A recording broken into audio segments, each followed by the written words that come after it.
I want to talk about taking advantage of equity on this front.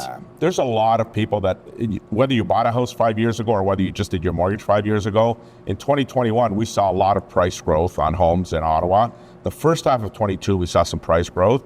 Then we saw them go the other way around, but not to the degree that they went up for that year and a half. And over the last 2 years, it's been pretty steady. So you've got some equity in your home.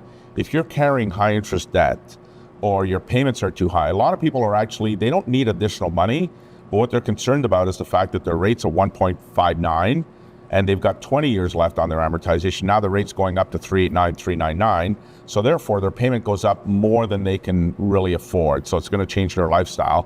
One of the options that people are doing is they're asking if they can increase their amortization from 20 now to 30 years to keep that payment the same. But most banks are saying, nope, if you renew, here's the rate and you're going to keep the same amortization. And if you do it as a refi, we're going to charge you more, but you should be able to avoid that cost by going shopping and going somewhere else. So do your homework, but if you've got a high interest debt, for sure, you definitely want to move it into the equity, take advantage of the equity in your home. Well, especially right now in 2026, where everything just seems to cost a little bit more and people are starting with those renewals with a big difference in those interest rates. Frank, we always appreciate your time.